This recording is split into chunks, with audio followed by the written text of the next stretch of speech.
ছাত্রজীবনেই স্বপ্ন বোনা শুরু, নিজের টাকায় ক্যাম্পাসের পাশে ক্যাফে, সহপাঠীদের জন্য তৈরি করলেন কর্মসংস্থানের সুযোগ। ছোট উদ্যোগ থেকেই বড় পরিবর্তনের গল্প। বিস্তারিত আসিফুজ্জামান সরকারের রিপোর্টে। বাংলাদেশের তরুণ সমাজ আজ শুধু চাকরির পেছনে ছুটছেন না, বরং নিজেরাই তৈরি করছে কর্মসংস্থানের সুযোগ। শিক্ষা জীবনেই ব্যবসায় নেমে পড়েছে অনেকে। তাদের হাত ধরেই তৈরি হচ্ছে নতুন উদ্যোক্তা প্রজন্ম, যারা দেশের অর্থনীতিতে রাখছে প্রত্যক্ষ অবদান। অনুপ্রেরণা বলতে যখন আমি পড়ালেখা শুরু করলাম, ভার্সিটিতে আসলাম, তো আমার ইচ্ছা ছিল যে পড়ালেখার পাশাপাশি যদি আমার এক্সট্রা একটা ইনকামের কোনো সুযোগ থাকে, যেমন আমি সারাদিন ক্লাস করি, ক্লাস শেষে বিকেল থেকে রাত পর্যন্ত যে সময়টা আমি বসে থাকতেছি বাসায়, এই টাইমে যদি আমার কিছু একটা করতে পারি তাহলে এটা আমার জন্য একটা অ্যাডভান্টেজ।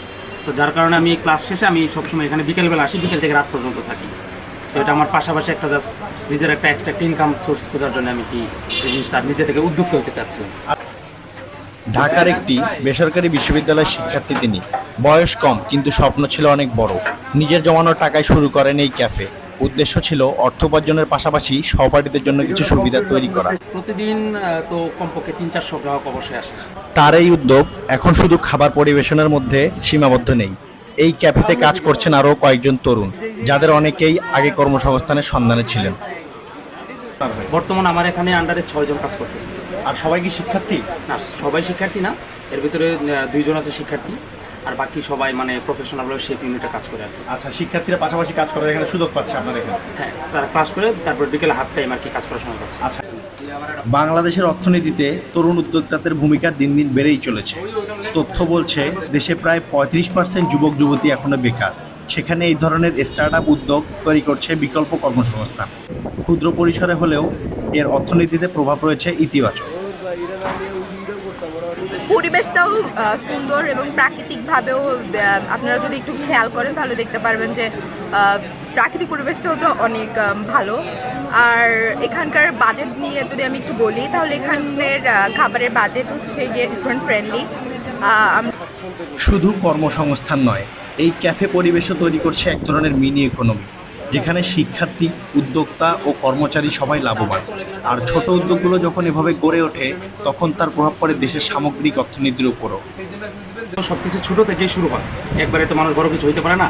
আজকে হয়তো একটা ছোট আছে, ছোট থেকে আস্তে আস্তে বড় একটা কিছু আমার ইচ্ছা আছে, আরও 2-1টা ব্রাঞ্চ করবো বা ভালো কোয়ালিটি বা অনেক সুন্দর সুন্দর 5-স্টার রেস্টুরেন্ট করতে পারবো। এগুলো অবশ্যই ইন্টারন্যাশনালভাবে অর্থনৈতিকভাবে প্রভাব ফেলতে পারে। আচ্ছা, পড়াশোনার পাশাপাশি কিছু করা উচিত স্টুডেন্টদের, যেটা এই ক্যাফের যিনি মালিক তিনি করে দেখিয়েছেন।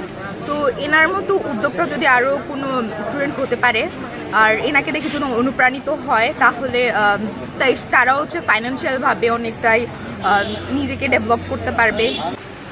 তরুণদের এই ধরনের উদ্যোগ আমাদের মনে করিয়ে দেয়, একটি দেশ এগিয়ে যায় তখনই যখন তরুণরা শুধু স্বপ্ন দেখে না, বরং স্বপ্ন বাস্তবায়নের সাহস রাখে। Campus TV, Ashulia Savar, Dhaka. Second hand mobile ব্যবসায় তরুণের সাফল্য, স্বাবলম্বিতা ও কর্মসংস্থানের নতুন দিগন্ত। বেকারত্ব দূরীকরণে সম্ভাবনাময় উদ্যোগ, বিশ্বাস ও দক্ষতায় গড়া টেকসই বাজার। বিস্তারিত রাফিউল মুকার রাবিনের রিপোর্টে। দিন দিন প্রযুক্তির ব্যবহার বাড়ছে, তার সাথে পাল্লা দিয়ে বাড়ছে মোবাইল ফোনের চাহিদা। তবে সবার পক্ষে নতুন ফোন কেনা সম্ভব নয়। এই বাস্তবতা থেকে জন্ম নিচ্ছে একটি বিকল্প বাজার, সেকেন্ড হ্যান্ড মোবাইল ব্যবসা। এই মার্কেটে একজন তরুণ উদ্যোক্তা তৈরি করেছে নিজস্ব অবস্থান। সেকেন্ড ফোন কেনাবেচার মাধ্যমে তিনি যেমন নিজের স্বাবলম্বিতার পথ তৈরি করেছেন, ঠিক তেমনি আরও কয়েকজনকে দিয়েছেন চাকরির সুযোগ।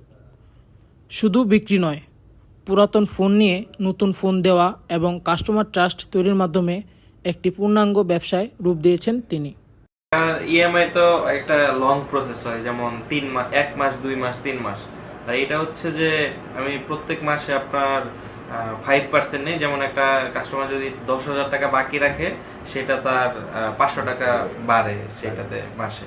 আর সেই 500 থেকে এমন হয়েছে যে ব্যাংকে নিতেছে হচ্ছে 200 বা 300, আর আমার থাকতেছে 200। এইভাবে দেখা যাচ্ছে যে আমার যদি একটা কাস্টমার হাফ ডাউন পেমেন্টে নেয়, তাহলে হাফ বাকি রাখলে আমার একটা 1500 থেকে 2000 টাকার মতো প্রফিট থাকতেছে। বাংলাদেশে বেকারত্ব একটি বড় চ্যালেঞ্জ হলেও এমন তরুণদের উদ্যোগ তৈরি করেছে মাইক্রো লেভেলের অর্থনৈতিক প্রবাহ। এই ধরনের ব্যবসা শুধু উদ্যোক্তাকে নয়, তার কর্মীদেরকেও আর্থিকভাবে স্বাবলম্বী করে তুলেছে। আমি নিয়মিত ট্যাক্স প্রদান করি, আর হচ্ছে যে আমার যে ট্রেড লাইসেন্সটা এটা আমি নিয়মিত রিনিউ করে নিই, যার জন্য আমার এই ক্ষেত্রে অর্থনৈতিক অবদান আছে আমার এই বিজনেসের ইয়েতে।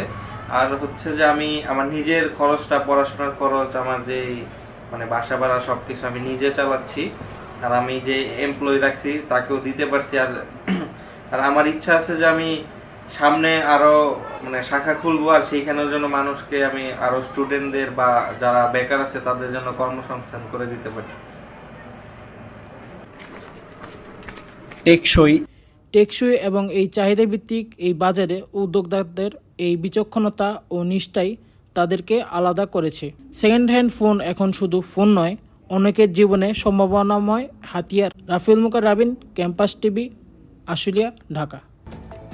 বিশ্বের তৃতীয় বৃহত্তম আপেল আমদানিকারক বাংলাদেশ, তবুও বাজারে আপেলের দাম রেকর্ড উচ্চতায়। চীন ও ভারত থেকে আসার ফলেও দাম নিয়ন্ত্রণহীন, স্বল্প উৎপাদন আর মনিটরিং ঘাটতিতে বেড়েছে ভোগান্তি। বিস্তারিত অনিক আহমেদের রিপোর্টে। আপেল আমদানিতে বাংলাদেশে বিশ্বের তৃতীয় অবস্থানে থাকলেও দেশে আপেলের দাম রেকর্ড ছুঁয়েছে। পাইকারি বাজারে প্রতি কেজি আপেলের মূল্য 50 থেকে 60 টাকা বৃদ্ধি পেলেও খুচরা বাজারে তা গিয়ে ঠেকেছে 100 থেকে 120 টাকা দরে। আপেল হলো 400 টাকা কেজি, সৌদি আপেল 320 টাকা কেজি, ও সীমিত লাভ হয় 320 টাকা কেজি। আর লাগে 1 কেজি সে নেয় কম, অল্প 100 গ্রাম নেয়, 150 গ্রাম নেয় 200-250 টাকা। বাড়ছে আগে থেকে, বাড়ছে। মালটা আগে যেমন 340-50 টাকা বেচা যেত, রয়্যাল গালা এগুলো মনে করেন 400 এরকম দাম দেয়। ফলের দাম অনেক বেশি, আমরা চাই যে ফলের দাম দ্রুত কমানো হোক। ক্রমবর্ধমান ক্রয় ক্ষমতা এবং দেশের মানুষের মধ্যে স্বাস্থ্য সচেতনতা বৃদ্ধির কারণে বাংলাদেশে বিশ্বের তৃতীয়তম আপেলের আমদানিকারক দেশে পরিণত হয়ে গত অর্থ বছরে সব মিলিয়ে 22টি দেশ থেকে ফল আমদানি করা হলেও বেশিরভাগ এসেছে মূলত চীন ও ভারত থেকে। দামের অনেক বাড়ার কারণে আমাদের বিক্রি করতে অনেক সমস্যা হইতেছে, কারণ কাস্টমারদেরকে আমরা 12 টাকা খাওয়াইতে পারতেছি না। আমরা অনেক টাকা যেতেছে পুঁজিতে, কিন্তু আমরা মাল অনেক ক্ষতি হয়ে যায়। যাদের দরকার 1 কেজি তারা নেয় 2-3টা করে আপেল নিতেছে। এনবিআর এর হিসাবে বিদায়ী অর্থ বছরে চীন থেকেই আমদানি হয়েছে 2 লাখ টন ফল, যা মোট আমদানির 34%। চীন থেকে আপেল, কমলা, আঙ্গুর ও নাশপাতি 4টি ফল বেশি আমদানি হয়েছে।